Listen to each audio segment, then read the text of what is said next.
All right, we're at part 2 of hypercalcemia, which is greater than 10.5. Let's get into it.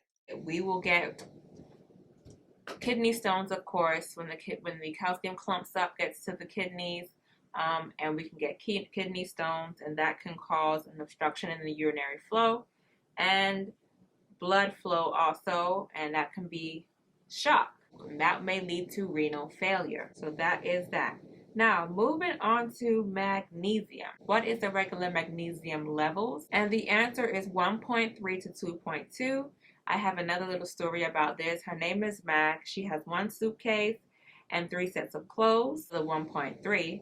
And in her suitcase, she has 2 pairs of shoes and 2 pairs of socks for the 2.2. So magnesium, mag, 1.3, one suitcase, 3 sets of clothes, and 2.2, 2 socks, 2 shoes in her suitcase. The main function of magnesium is to maintain muscle function. So the main function of magnesium is to maintain law and order in the muscles by calming them down, mainly in the heart and the uterus. So required for calcium and vitamin D absorption. So we need magnesium for calcium and vitamin D absorption. So they all go hand in hand. Calcium, vitamin D, and magnesium are needed for absorption. It maintains a healthy immune system, regulates our blood levels.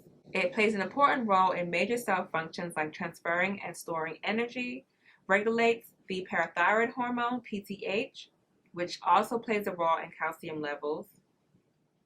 Parathyroid hormone increases calcium levels in the blood.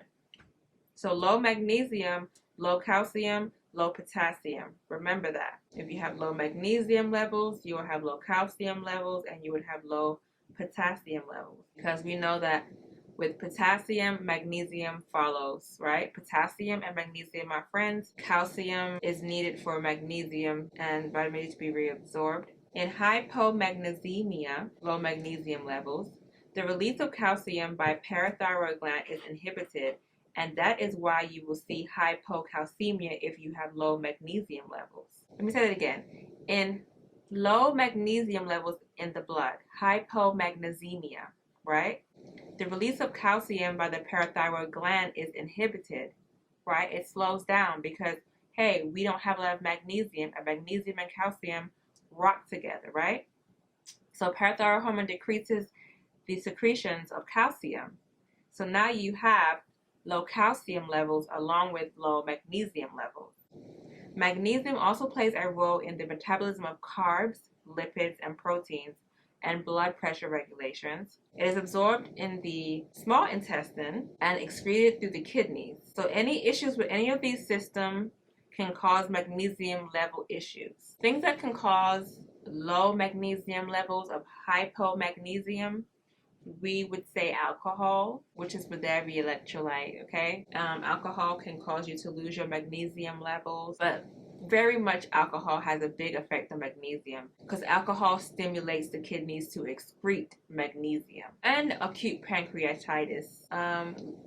Large fluid loss can cause hypomagnesium, like NG suctions, emesis, diuretics, diarrhea. So when you lose your fluids, magnesium can go along with it, right? Large fluid loss, electrolytes go too. Antibiotics, like what? Aminoglycosides. Yep. Young mothers can have low magnesium levels because they can be malnourished, lacking magnesium, iron, and folic acid. Limited intake of magnesium and other electrolytes can cause low magnesium levels. Low potassium levels can cause low magnesium levels. Low calcium levels can cause low magnesium levels. Because you need magnesium to absorb calcium, or calcium is needed to absorb magnesium. They go hand in hand. So other things that can waste magnesium would be loop and thiazide diuretics, and cyclosporin stimulates the kidneys to waste magnesium. So loop diuretics, we know that loop diuretics and thiazide diuretics are potassium wasting diuretics, right? Loop diuretics like thiazide diuretics, cyclosporin, these are potassium wasting diuretics, And also magnesium wasting, because it stimulates the kidneys to waste magnesium. Because like we said, potassium and magnesium are like this, okay? Drug family ending in prozole, like omeprazole, and diarrhea and vomiting can cause low magnesium levels. Glycemic issues can cause low magnesium issues. Diabetic ketoacidosis, insulin administration can cause hypomagnesium. Note, administration of hypotonic solution of glucose and regular insulin pulls the potassium into the cell. Remember that? And magnesium, calcium, and potassium follow each other. So they're all getting removed from the body. So administration of a hypertonic solution like glucose, when we administer a hypertonic solution of glucose along with regular insulin, was going to push the glucose into the cell, right? But what's going to go along with it? Potassium is going to follow glucose because they're like best friends, right? They follow each other. Along with magnesium is going to follow potassium. And calcium is going to follow. So they all follow each other. Magnesium, calcium, potassium are following each other into that cell. Preferably, potassium follows the glucose, then goes along with the calcium, and magnesium also, because right now we're talking about hypomagnesium. All right, manifestations of hypomagnesium. We're going to have, basically, it's a suppressor. Magnesium is a suppressor. Everything is suppressed. So who keeps things calm isn't there, so things to go back wild. So hypomagnesium, magnesium itself, okay, this person keeps things calm. He's a suppressor. So if we have low magnesium levels, that means things are going buck wild because the suppressor, the calm person, is not there to keep things in order. All right, so we're going to have tachycardia, which causes hypertension, cardiac dysrhythmias, early prolonged PR and QT intervals, SC segment depressed, T-wave inversions. Severe hypomagnesium can cause VFib, ventricular fibrillation. Lungs. In the lungs, we have shortness of breath, dyspnea, shallow, quick breaths, weak respirations. And the GI is going crazy, and we have diarrhea there. In the the central nervous system, we're having seizures, okay, confusion, insomnia, irritability, because the suppressor is no longer there. Where's magnesium? Magnesium is not where it needs to be. We have cardiac problems. We have the Torsades day points, abnormal heart rhythms that lead to sudden cardiac death, seen in alcoholism. We have tetanies, we have seizures. And then we have cardiac changes, moderate loss. And then we have peripheral nervous system changes, deep tendon reflexes. Everything's going buck wild, right? Tetany, hyperflexion, which is known as clonus. Hypomagnesium, low magnesium in the body. We have neuromuscular excitability, numbness. So low magnesium equals low cal, since can't absorb cal without magnesium. So low magnesium equals low calcium, because you can't absorb calcium without vitamin D and magnesium. Trousseau's, positive due to hypocalcemia.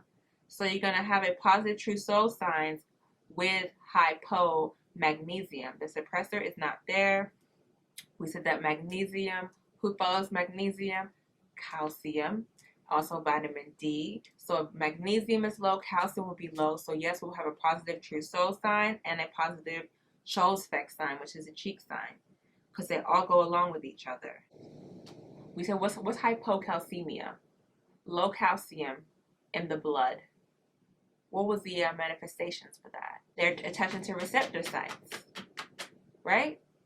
Which means muscle twitching, coma, right? Seizures, increased muscle tone. All goes with hypocalcemia along with hypomagnesia, the suppressor. Get it? It kind of goes hand in hand. We're going to give magnesium IV slowly because it can slow the heart rate, right? So we have low magnesium levels. We're going to give magnesium, all right? And we're going to give it slowly because, like it says, it's a suppressor and it can slow the heart rate down. As of right now, we have hypomagnesia, magnesium, So we need hypomagnesemia, right? That sounds better. Hypomagnesemia in the blood. So we need to make sure that we go ahead and administer some to get that heart rate slower, because I definitely have tachycardia right now because it's a suppressor and it's not in the blood right now. We're going to monitor respiratory status for dyspnea, difficulty breathing, and clonus, hyperflexion, right? Okay. Because we have that hyperflexion, hypocalcemia, right? Calcium is attaching to receptor sites. Hypomagnesia, right? The suppressor is not there, so it's going to be excited. So they all fall hand in hand. I'm getting the connection now. The patient education. We're going to educate them with foods that are rich in magnesium. Eat chocolate. Chocolate has magnesium in it. Cauliflower, vegetables, avocados, milk, pork, peas, peanut butter, oranges, nuts, and bananas. We're going to monitor cardiac, GI, respiratory, neural status. Place a cardiac monitor on them because of their heart. Like we said, it's going to be going pretty fast, right? Because hypomagnesia, the suppressor is not there. Hypocalcemia, that means sodium channels have been leaked and they're attaching to receptor sites, causing excitability, right? So we need to monitor their heart. We may administer potassium supplements due to hypokalemia, right? Because like I said, we said that hypocalcemia, hypomagnesia, and hypopotassiemia, hypokalemia, all go hand in hand. So we're going to give them some potassium. We're going to administer some calcium supplements. Could be oral. And so we're going to administer the potassium supplements because it's hard to get magnesium levels down without potassium. We're going to administer calcium supplements oral with vitamin D or calcium glutamate, because we need calcium in order to also bring in magnesium, bring up magnesium. We're going to administer potassium supplements due to hypokalemia, right? Because low magnesium, low potassium. We're going to administer calcium supplements, maybe oral, with vitamin D, because if we have low magnesium, we have low calcium, and we have low potassium, right? We're going to administer magnesium sulfate, of course, the actual one that's low, which is magnesium. We're going to administer that. We're going to monitor magnesium levels closely because patient can become magnesium toxic. So we're going to watch for depressed and loss of deep tendon reflexes. We're going to place patient on seizure precautions, like I said, because if they have hypomagnesia, they have hypocalcemia, and we know that hypocalcemia causes calcium to attach to receptor sites. And we know that hypomagnesia is a suppressor, so if we don't have magnesium there, it's low, it's going to be going excited. And with potassium, it's 9 o'clock. Hypokalemia, with hypokalemia, we have excitability. Now I know why. Okay, so that's that. Everything's coming around 360. Oral forms of magnesium may increase diarrhea, which can increase magnesium loss, so watch out for that. Watch other electrolyte levels like calcium and potassium. Encourage foods rich in magnesium, which will be avocados, green leafy vegetables, peanut butter, potatoes, pork, oatmeal, fish, tuna, nuts, legumes, egg, oranges, and milk.